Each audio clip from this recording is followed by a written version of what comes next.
Assalomu alaykum. Sabah ovozliq asarlari kanaliga hoş geldiniz.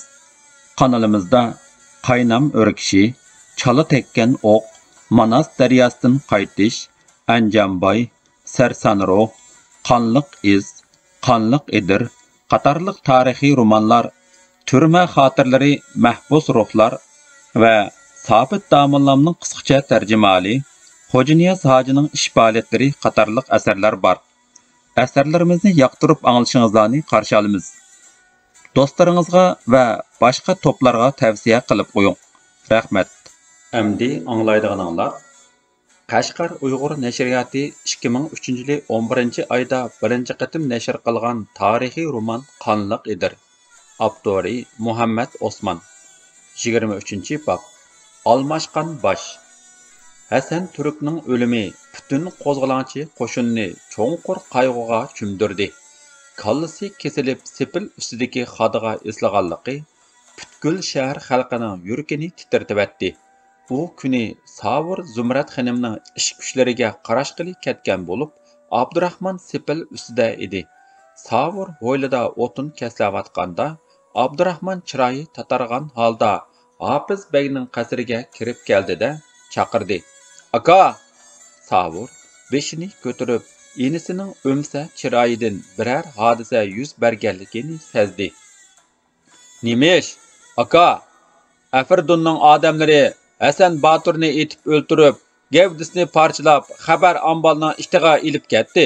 Beshini sepil ustiga xodiq qadab, kuchiga esib qo'ydi. Kim parchildi? Eliqi Zoid Xo'jamning o'g'li Ahmad Yuzbeshi. Kim o'ltiribdi?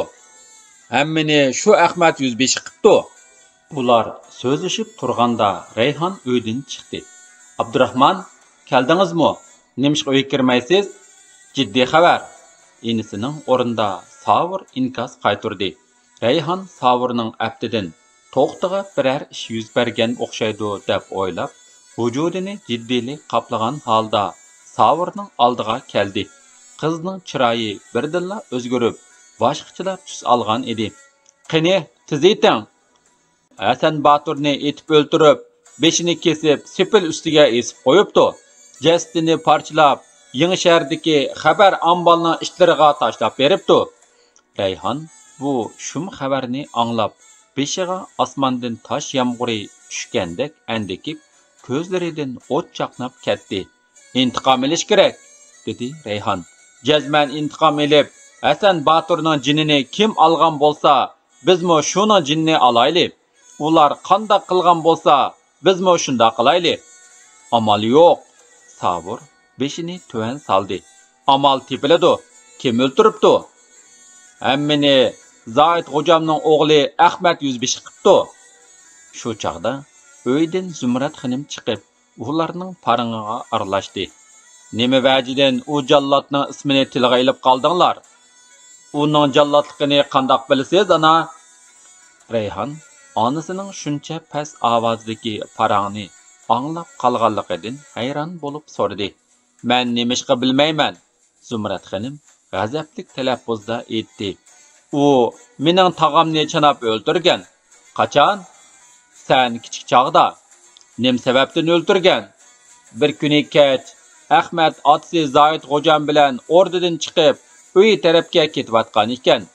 Tog'am namoz shomga tarat ilishdan burun kichik tarat qilib tutgan chalmini tashlashiga ulgurib Ahmad kelib qopti. Chalma domlab berib Ahmadning oldiga kelibdi. Pastkash jallod meni haqoratladi deb tog'amni shu yerda chanab o'ldiribdi.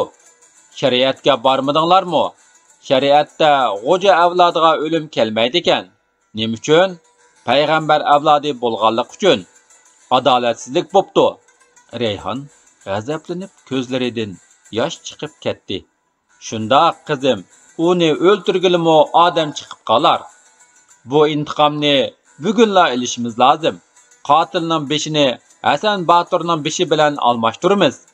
Rayhonning so'zlarini anglab, Savurning vujudiga birdilla kuch-quvvat kirgandek bo'ldi-da, darhol ifoda bildirdi.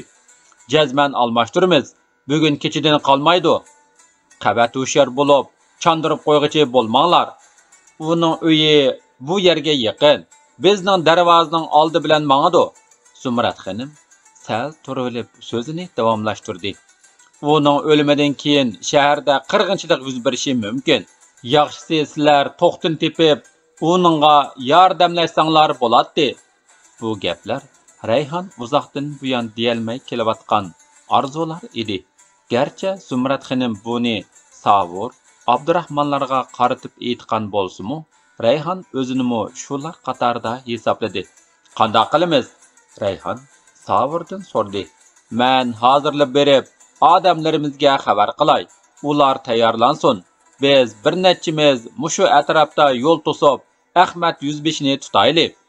Rayhon gapni bo'libla aytdi. Bexatar bo'lsin desak, bizning qasrga kirib ujuqtiraylik. Zumrad xonim qo'shilgandek talaffuzda qandaq bo'lmasin diqqat qilinglar deb hujrasiga kirib ketdi. Amdik ish bizga qoldi, dedi Rayhon Savurga. Sizcha qandaq qilamiz? Meningcha shahar ichidagi odamlarimiz 500 dan oshdi. Biroq bizda kaltak cho'moqdan boshqa qurol yo'q. Shunga shahardan chiqib, To'xtining qo'shinlarini topsaq deyman. Uning uchun do'stlikni yetkazadigan payt keldi. To'g'ri aytdingiz. Rayhon Savurning fikrini qo'lladi. Do'stlik, muhabbat deganlarni boshqa kun kelganda sinash kerak. Qum bilan oltin suvda ayrilgandek, pok muhabbat, haqiqiy do'stlik mushundaq kunlarda siniladi. Biz uningga yordam berib, hayot mamatda ham nafas bo'lmasak, hargizmo yuz kelolmaymiz. Navoda uning o'rnida men bo'lgan bo'lsam, menmo kechirmagan bo'lardim. Siz degan qiz bola jang qila olmamdu? Siz o'qimagan odam, ko'p ishlarni bilmaysiz.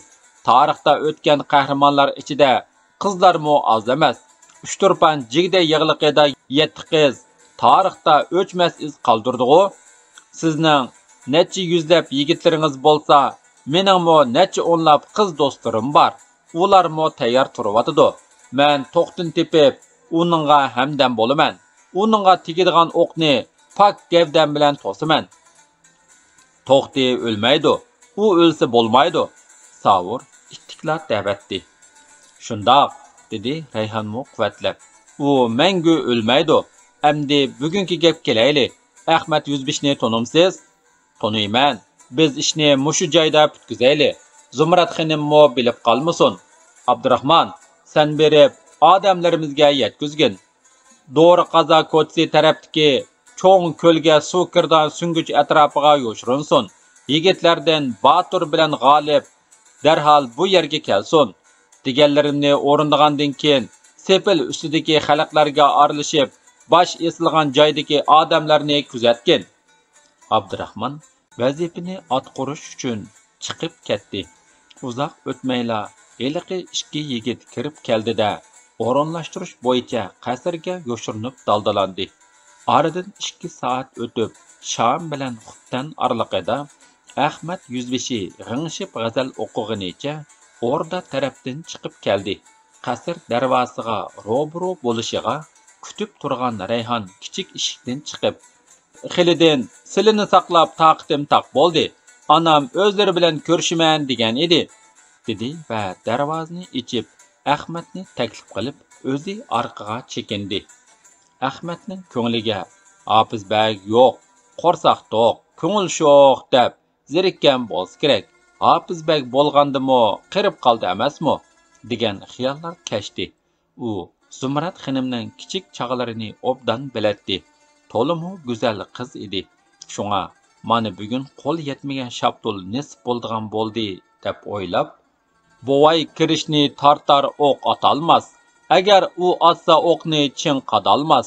Navoda yotsa yonda noznin qiz, kecha tong atqucha hazla qatolmas" degan misralarni ichida o'qib, kulib qo'ydi va Rayhonga "Qani boshlang" deb darvozadan kirishiga 2 tarafda saqlab turgan yigitlar kappita gilidan bo'qqinicha darqirtib so'rab oqtixonga ilib kirdi. Bu yerda har qancha tovulgan bilanmu hech kim anglamaydi. "Uning gilni qo'yib beringlar", dedi Savur yigitlarga. Ondan xitob qildi. "Anglab tur, munofiq. Shariatda xo'ja avlodiga o'lim joiz bo'lmagan bo'lsa, xalqning qonunda qotillar kimligidan qat'iy nazar o'xshashla o'limga hukm qilinaverdi. Sandin Zumrad xonimning tog'isi bilan Hasan Baturning xuni uchun hisob olamiz. Hasan Baturni qandoq parchalagan bo'lsang, seni mo shundoq parchalab, uning beshining o'rniga sening beshingni osimiz. Qani yigitlar, buni parchalanglar. Savrning gepi tugagicha qo'rqqandan yarim jini chiqib bo'lgan Ahmad amdi qancha tova qilsimi qarg'a kelmaydi. Yigitlar Ahmadni bo'g'izlab, beshini kesib bo'lib, tenini parchalab tag'arga tiqdi. Kechini uyqusiz o'tkazib, tong etishga oz qolganda sepilga chiqadigan palampaga yetib bordi. Qarovul chirik bularni ko'rib to'lidi. Kim? Akşam sepil üstüdiklerinin keşik tamıqini berelmigen edik. Non ilip mangdık. Yigitler şundaq deb zambilni ko'tirib üstüge chiqib ketdi. Sepil üstüde bolsa odam beshining esiqliq turg'iniga ichi og'ribmi yoki qo'rqib tini aymanganlikdanmi aytavur odamlar neriroq berib uxlashayotdi. Savurlar tag'ardagi jasadni tashlab qo'yib beshini almashtirib sepildan tushib ketayotganda qarovul chirik hech ish yuz bermagandek uyoq bu yoqqa minib yuratdi. Tong otganda tekshirganda o'ziga gap kelib qilishdan qo'rqdimi hech kim kelmadi deb turib oldi. Savurlar Ahmad 105ni plan bo'yicha bestirib bo'lib qaytib borganda 10 necha qiz bilan Zumrad xonim yig'ilishib o'ltiratdi. "Ukam Savur," dedi Zumrad xonim. "Sen bu amanatni saq salomat o'z egisiga, ya'ni to'qtiq topshir. Men orzoyimning aksicha buning otisiga tushib mag'lub bo'lgan edim. Endi qizim bo'lsa-mu murodiga yetsin. Mana bu qizlar uning do'stlari, pak vijdoni bilan zulmga qarshi otlangan jangchilar. Hech bo'lmasa yordorlarni beqishga va osh g'izo tayyorlashga yaraydi. Tong etishdan burun chiqib ketinglar."